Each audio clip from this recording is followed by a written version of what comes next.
नमस्कार साथियों, मंदिरों के दर्शनों के प्रक्रम में यात्रा में हम आज इस समय उपस्थित हुए हैं धर्मशाला कुटी आश्रम दतौली बाराबंकी में। यह दतौली ग्राम पंचायत मसौली से 8-10 किलोमीटर दूरी पर पड़ती है। जहां पर आप आएंगे जब जहांगीराबाद से यहाँ पर सद्दीपुर रोड की तरफ, तो वहां पर आश्रम की लोकेशन हम आपको दे देंगे। हम आश्रम कहां पर स्थित है यह भी आपको इस वीडियो में बता देंगे। दर्शनों के प्रक्रम में जब अगर आप यहां पर आना चाहें, हम आज यहां पर आ चुके हैं और हमारे साथ महाराज जी और उनके महाराज जी के विशेष सहयोगी जी साथ में जुड़े हुए हैं। जैसा कि देख पा रहे हैं, तो महाराज जी जो हैं हमारे साथ महंत श्री निर्मल दास जी महाराज जी जुड़े हुए हैं। इस आश्रम में पे इस समय तपस्यारत हैं और इस समय जो आश्रम पर भगवान हैं, संतगण हैं, उनकी सेवा में अपना जीवन बिता रहे हैं। दर्शनों का यह प्रक्रम जो है अनवरत रूप से चलता रहता है। हम आपको किसी ना किसी आश्रम पर जाते रहते हैं और वीडियो दिखाते रहते हैं। संत जो महात्मा होते हैं उनके दर्शन करते रहते हैं। हम अपनी परंपरा को, अपनी संस्कृति को जीवित रखेंगे, तभी हम वास्तविक रूप में बच पाएंगे। अगर हम दूसरे लोगों की परंपरा का सिर्फ आधुनिकीकरण में नकल ही करेंगे तो हम अपनी परंपरा को भूल जाएंगे और फिर इस परंपरा को, इस महान परंपरा को कौन जीवित रखेगा। हमारा धर्म, हमारा सनातन धर्म, हमारा हिंदू धर्म पूरी तरीके से वैज्ञानिक है। हम पूरी तरीके से प्राकृतिक चीज़ों के ऊपर निर्भर हैं। जैसा कि आप देख पा रहे होंगे पिछले वीडियो में या अगले वीडियो में आपने देखा होगा, आश्रम पर बड़ा ही सुहाना प्राकृतिक माहौल है। मोरों के गूंजने की आवाज़ें हैं, मध्यम मध्यम हवा के बहने की आवाज़ है, शीतल बयार चलती है और पशु पक्षियों के चहकने की आवाज़ है। विभिन्न प्रकार के फलों को खाकर पशु पक्षी यहाँ पर जीवित रहते हैं। तीतर और मोर इत्यादि तमाम पशु पक्षी यहाँ पर अपने जीवन यापन को, अपने जीवन को, अपनी योनि को समाप्त करते हैं, अपने जीवन को बिताते हैं। तो यहाँ जो आश्रम था उसके बारे में हमने आपको अवलोकन कराया। जो मुख्य जानकारी थी या जितना हमको अवगत था, जितना हमको बताया गया था, उसको तो हमने आपको दिखाया और बताया। लेकिन मंदिरों के दर्शनों का एक प्रक्रम और होता है। हम जिस आश्रम पर जाते हैं उस आश्रम पर जो महात्मा होते हैं, महंत जी होते हैं, पुजारीगण होते हैं और जो उस आश्रम से जुड़े हुए श्रद्धालुगण होते हैं, आश्रम पर विशेष सहयोगी देने वाले सहयोगी संत होते हैं, उनके बारे में भी हम आपको एक परिचर्चा कराते हैं। उनसे भी कुछ जानकारियाँ उनके आध्यात्मिक अनुभवों के बारे में, आश्रम के अनुभवों के बारे में, वे समाज के बारे में क्या सोच रखते हैं और क्या उनका प्रतिफल है, इसके बारे में भी हम जानकारी देते हैं, एक सार्थक परिचर्चा करते हैं। तो हमारे साथ श्री 108 महंत श्री पूज्यपाद निर्मल दास जी महाराज जी भी जुड़े हुए हैं और उनके साथ में उनके विशेष सहयोगी श्री सोनेलाल दास जी भी जुड़े हुए हैं। जैसा कि हम जानते हैं दोनों संत यहाँ पर यानी आपस में बड़े ही प्रेम भाव से अपने ब्रह्म जीवन को व्यतीत कर रहे हैं। तो मैं दोनों संतगणों को प्रणाम करता हूँ। महाराज जी सादर चरण स्पर्श। और अब लगभग आप अपने अनुभव को बताएं, लगभग आप कितने समय से यहाँ पर सेवा दे रहे हैं महाराज जी? 10 साल हो गए हैं। तो इसके पहले आप कहाँ थे? सपना मऊ आश्रम में थे। तो आपके गुरु महाराज जी, उनके बारे में कुछ बताएं। सबसे पहले गुरु से चालू करते हैं। हमारा द्वार पे रहे हैं। हाँ हाँ, वो हमारी तबीयत खराब इसलिए बोल नहीं पा रहे हैं। हाँ हाँ, चलो ठीक है। जो बिल्कुल प्राकृतिक माहौल है उसमें जो हमारी जानकारी धीरे धीरे जानकारी जो होगी उसके बाद दिक्कत है और अपने आवत है। हाँ, चल नहीं पाई तो दिक्कत है। लगभग कितनी अवस्था हो गई महाराज जी? अब करीब 75 साल हो गए हैं लगभग। तो महाराज जी जन्म स्थली कहाँ की है? मसरिया कुटी। तो आप जैसा देख पा रहे हैं यह दर्शनों का प्रक्रम चलता है। तो महाराज जी आपके पहले यहाँ पर कौन सा महासंत थे? पिता इनके रहे, हमारे पिताजी राहत रहे। तब यहाँ कुछ नहीं बना रहा। हाँ हाँ, रहा वो बरादरी बनी रहा। हाँ हाँ, तो मंदिर वाला बना रहा, किनारे वाला हाँ, एक वाला रहा। हाँ हाँ। तो किनारे वाला वो मंदिर बहुत प्राचीन है। वो सबसे पहले तो भगवान शिव का मंदिर है। अब भगवान जाने का है जो शायद शिव, हाँ वो शिव जी का पदार्थ है ना। हाँ, शिवलिंग बना है। नहीं है। हाँ हाँ हाँ, शिवलिंग को वहाँ पर विराजमान किया गया है।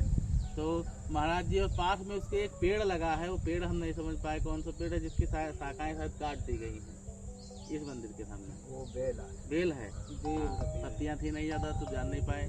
तो उसके साथ में जो महाराज जी और जो ये आगे जो समाधि बनी हो आपके पूज्य पिताश्री हैं?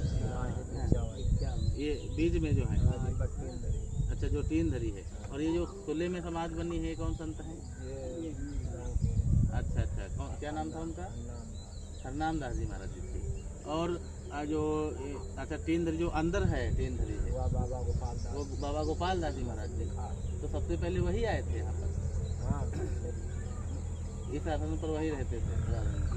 तो गोपाल दास जी महाराज जी से यह परंपरा चालू हुई और यहाँ तक यह परंपरा पहुँची है, अनवरत रूप से परंपरा पहुँची है। और जिसके निर्माण में यहाँ पर उपस्थित जो साधनों के सहयोग में विशेष लोगों का सहयोग रहता। तो महाराज जी कोई मेले का आयोजन होता है जैसे या किसी भागवत का कार्यक्रम जो है? साल में एक बाजी भागवत होत है और कोई बाजी हम भंडारा करवाए थे। हाँ हाँ, अगहन में। हाँ, जाट में यहाँ तबीयत जैसे खराब हो गई, नहीं चल पा रहे थे, नहीं हो पाओ। हाँ हाँ हाँ, मतलब रही करक पड़त है। हाँ हाँ भाई, पहुँचाना पड़ता है, साधन इकट्ठे करने पड़ते संख्या जो है हाँ हाँ ज़्यादा से ज़्यादा गाँव लागत है। हाँ हाँ। थोड़ी बहुत बेचारे मदद करते। तो लगभग जैसे जो भागवत करता है कौन कौन लगभग आ चुके हैं यहाँ पर? कथा बाँचा हाँ हाँ, कथावाचक कुछ नाम? राम ने खाए हैं हाँ हाँ और सुरेंद्र आए हैं। हाँ हाँ। तो जो हमारे जो भगवत वक्ता हैं, भगवत कथा वक्ता हैं, जो यहाँ पर कई सारे भगवत कथा वक्ता आते हैं और इस आश्रम पर महाराज जी का दर्शन करते हैं और लोगों को श्रीमद् भागवत कथा की अमृत चर्चा का ज्ञान प्राप्त कराते हैं। तो यह दर्शनों का प्रक्रम है कि यहाँ पर विभिन्न प्रकार की वनस्पतियाँ उगाई गई हैं, प्राकृतिक चीज़ें उगाई गई हैं। मोर हमारे पार्श्व भाग में गूंज रहे हैं, उनके स्वर गूंज रहे हैं, उनकी आवाज़ें आ रही हैं। तो महाराज जी और जो प्राकृतिक चीज़ें हैं, यहाँ पर नींबू के पौधे लगे हुए हैं, वो लगभग आपके लगाए हुए हैं? जितना पेड़ होता है हाँ हाँ, जाओ कटहर पेड़ लगा है 9 साल पे। 9 साल हो गया है। हाँ, आपसे होली में है जला देना है लोग। हाँ हाँ, तो जली लो आप, पता नहीं को जला दे रहा तो बाकी होली यही जलते हैं क्या? नहीं, होली नहीं, गाँव में जलते हैं। वहाँ लकड़ी इकट्ठा रहा है, कुड़ाई घास फूस रहा है, हाँ, कोई माटी लगाए जला देना। अच्छा, अब पेड़ जल गया है, देखो बचत है कि नहीं बचत। अब हाँ, बड़ी समस्या है हाँ, उसके लिए तो हजारों पेड़ दिन गिनते न खमरे जहाँ बैठे तहाँ गिरवा पे अरे वाह, वो तो बात है, संतु काम है अब ही। छोट छोट पेड़ कटहल के लगाए गए हैं, वो एक जानवर शाही बोलत होगा, वह खोद का काट पीट का सब फेंक देते। 20 पेड़ तो तैयार हैं।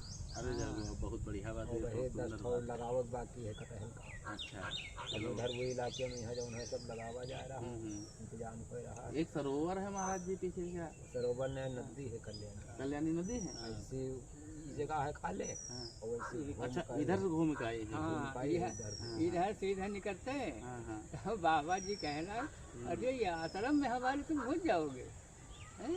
उधर जाओ, उधर से धीरे धीरे धीरे फिर इधर यहाँ आएंगे, यहाँ से फिर उधर चलेंगे, फिर पुल बना है। हाँ हाँ, वही हम देख रहे थे शायद। हाँ रास्ता नहीं था ना, हाँ। तो दूर से देखे थे, जल दिखाई पड़ा था। तो लगभग यानी कल्याणी नदी के पार्श्व में बना ही यह आश्रम बड़ा सुंदर है और बड़ा दिव्य स्वरूप है यहाँ पर। तो महाराज जी जो आश्रम बना, जो मंदिर बना, हनुमान जी का मंदिर कैसे स्थापित किया गया उसके बारे में कुछ बताएं। वो तो हमारे पिताजी मूर्ति बनवाए हैं, हाँ ना है।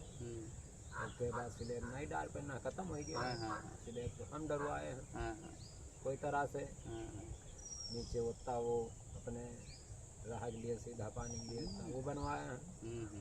जो यहाँ बनवाए का है तुम्हारे सबके साथ। अरे वही बात है। हवा मठिया बिच्चा वाली बनवाए हैं, हाँ हाँ टीन रखवाए हैं हाँ। और पेड़ पौधे लगवाए हैं। वो तो अब कुछ कह नहीं पाई। तो और महाराज जी जैसे कोई राजनेता यहाँ पर आए हो, विशेष सहयोग रहा हो?